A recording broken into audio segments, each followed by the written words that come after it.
Theme horror.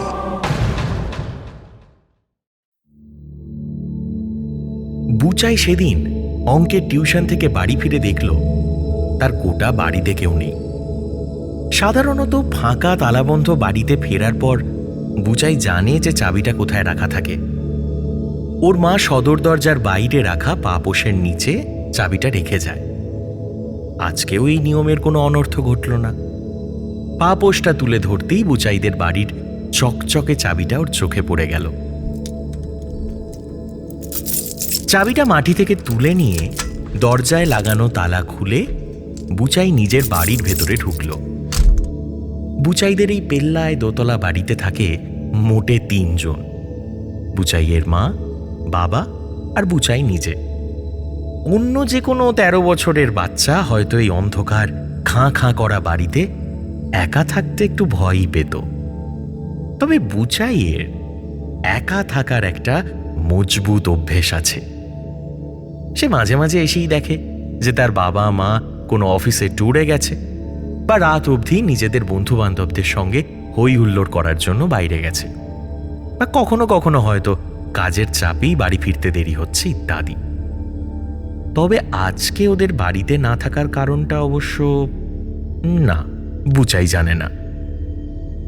দরজা দিয়ে ঢুকে বুচাই বসার ঘরের আলোটা জ্বালাতে যাবে, এমন সময় ওর ব্যাগের মধ্যে থাকা ফোনটা বেজে উঠল। ব্যাগটা মাটিতে রেখে ফোনটা বের করে বুচাই দেখল যে ওর মা ফোন করেছে।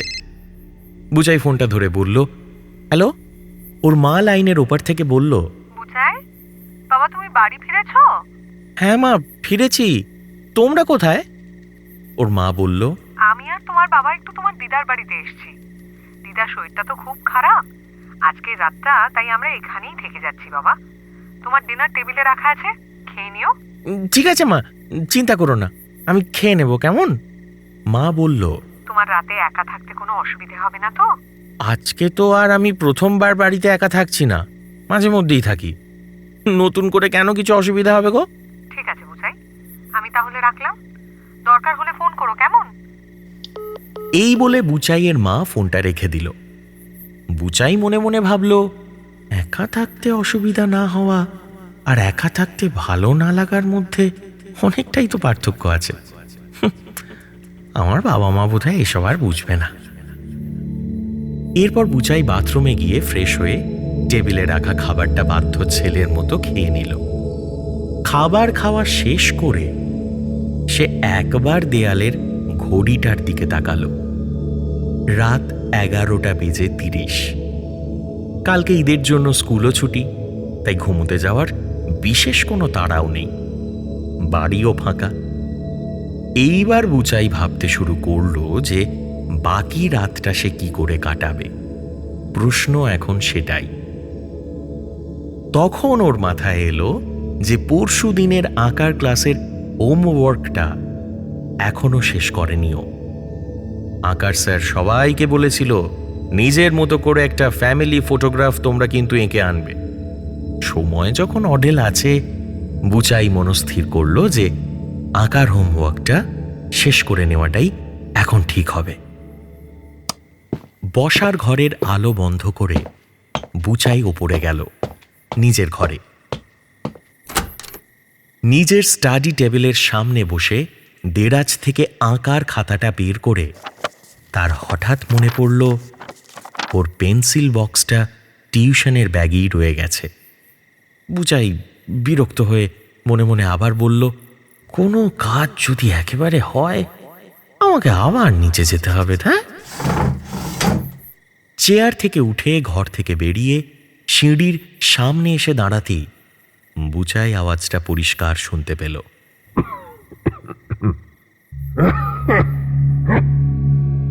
বসার ঘরের দিক থেকে একটা স্পষ্ট কাশির আওয়াজ আসছে। শুনে মনে হচ্ছে যেন কোনো বৃদ্ধ লোক বারবার কেশে উঠছে। ভারী কাশির আওয়াজ, ছেনি দিয়ে লোহায় মারলে যেমনটা হয় অনেকটা সেরকম। বুচাই এমনিতে সাহসী ছেলে, কিন্তু এই আওয়াজ শুনে সে মারাত্মক ভয় পেয়ে গেল। বুচাই মনে মনে ভাবল, আমি কি আওয়াজটা ভুল শুনছি? না, তা কি করে হয়? এইটুকু বয়সে কেউ ভুলভাল শুনবে এরকম পাগলের মতো? অথচ আমার তো স্পষ্ট মনে আছে আমি ঢোকার সময় দরজার ছিটকিনি লাগিয়ে তবে ঢুকেছিলাম। তা কেউ বন্ধ দরজা দিয়ে কি করে বাড়ির ভেতরে ঢুকে আসবে? হ্যাঁ, হঠাৎ বুচাই ছুটে গিয়ে বসার ঘরের আলোটা জ্বালালো। তারপর হন্তদন্ত করে গোটা নিচতলায় দৌড়াদৌড়ি করলো, কিন্তু কেউ নেই। গোটা বাড়ি সত্যিই তখন ফাঁকা।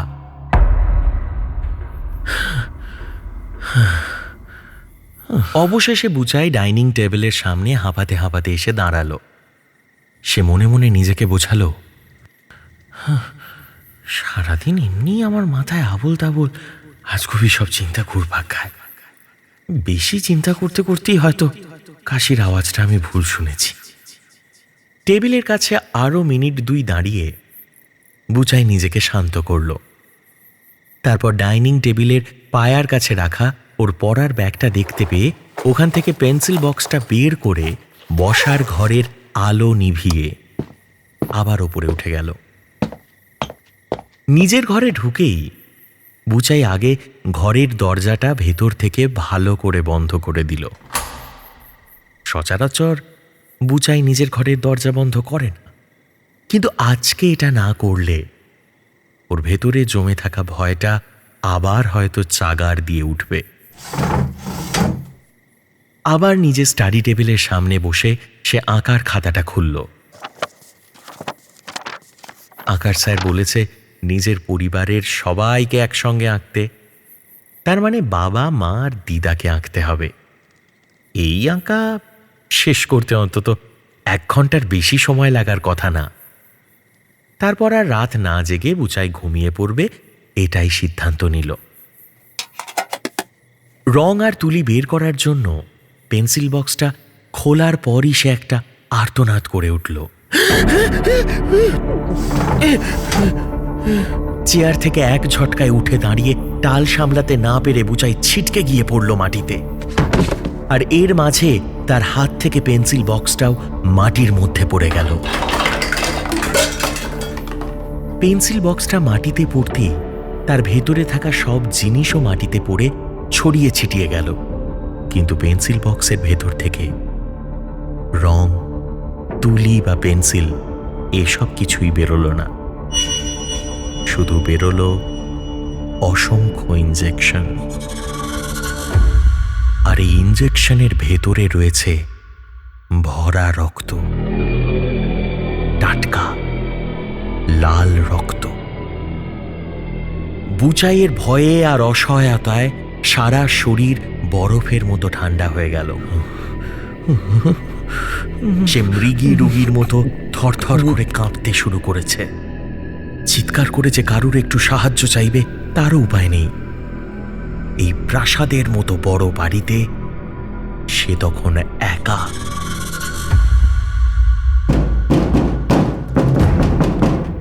ঠিক সেই সময় বুচাই পরিষ্কার শুনতে পেল কেউ ওর ঘরের বন্ধ দরজার ওপারে দাঁড়িয়ে জোরে জোরে বাড়ি মারছে। দরজায় ধাক্কা দেওয়ার শব্দের সঙ্গে বুচাইয়ের কানে আবারও একটা শব্দ এলো।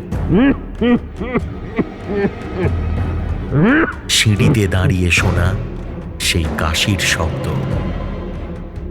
বুচাই এবার নিশ্চিত ওর বেখেয়ালে এই বাড়িতে নিশ্চয়ই কেউ ঢুকেছে। বুচাইয়ের শরীরে যতটা সাহস বেঁচেছিল সেটা সংগ্রহ করে ঘরের দরজার সামনে দাঁড়িয়ে চিৎকার করে প্রশ্ন করল, কে কে ওখানে? তারপর ওপার থেকে একটা বৃদ্ধর গলা শুনতে পেল সে। বৃদ্ধ লোকটা একটা ভাঙা চেড়া গলায় উত্তর দিল, আমি তোর দাদু বুঝাই, দরজাটা একবার খোল বাবা, একবার খোল। বুচাই যেন ওই বৃদ্ধের গলার আওয়াজ শুনে একটা একটা ঘোরের মধ্যে চলে গেল। সে না চাইতেও নিজের ঘরের দরজা নিজেই খুলে ফেলেছে। তখন বুচাই দেখল যে তার সামনে একজন অচেনা বৃদ্ধ লোক দাঁড়িয়ে আছে, পরনে পাজামা, পাঞ্জাবি আর জহর কোট, চোখে বহু পুরনো এক চশমা। লোকটা তার হাতে একটা জমিদারি লাঠি ধরে আছে, আর অন্য হাতে একটা সিরিঞ্জ, আর মাটিতে পড়ে থাকা বাকি সিরিঞ্জের মতোই এতেও টাটকা রক্ত। বৃদ্ধ হাতের লাঠি আর সিরিঞ্জ দুটোই মাটিতে ফেলে সামনে দাঁড়িয়ে থাকা বুচাইয়ের কাঁধ দুটো সজোরে ধরল। তারপর বলল, এই বাড়িতে কেউ আমার মৃত্যুর কথা তোকে বলেনি বুচাই? আমি আত্মহত্যা করেছিলাম। সিরিঞ্জ দিয়ে শরীরে সায়ানাইড পাঞ্চ করেছিলাম। আজকে সত্যটা বলতে আমি তোর কাছে ছুটে ছুটে এত দূর এলাম দাদু ভাই। এই কথা শুনতে শুনতে বুচাই যে কখন অজ্ঞান হয়ে গেছে সেটা ওর নিজেরই খেয়াল নেই।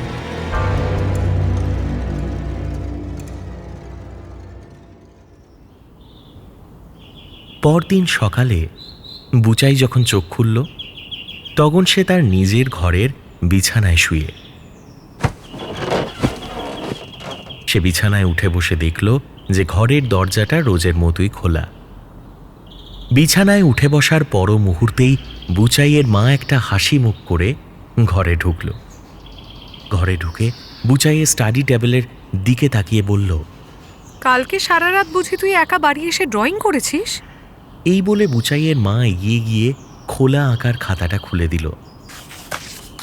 ওই খাতায় খুলে রাখা পাতাটার দিকে চোখ পড়তেই বুচাইয়ের মায়ের মুখ থেকে এক নিমেষে হাসি উধাও হয়ে গেল। সে বুচাইয়ের দিকে খাতাটা ঘুরিয়ে কড়া গলায় প্রশ্ন করল, বুঝাই, এটা তুই কি এঁকেছিস? বুচাই ভালো করে খোলা পাতাটা দেখে বলল, আঁকার স্যার সবাইকে ফ্যামিলি মেম্বারদের ছবি আঁকতে বলেছে। এটা সেটাই? বুচাইয়ের মা আবার প্রশ্ন করল। আমি, বাবা আর দিদার পাশে এটা তুই কাকে এঁকেছিস? বুচাই আরেকটু ভালো করে আঁকার খাতাটার দিকে তাকিয়ে উত্তর দিল, কেন, এটা তো দাদু ভাই। বুচাইয়ের মা বলল, কিন্তু আমি তো তোকে তোর দাদুর কোনো ছবি কখনো দেখাইনি, তাহলে তুই জানলি কি করে তোর দাদুকে কেমন দেখতে? বুচাইও মায়ের এই কথার কোনো উত্তর দিল না। সে শুধু এক দৃষ্টে স্টাডি টেবিলের ওপর রাখা পেন্সিল বক্সটার দিকে তাকিয়ে থাকল।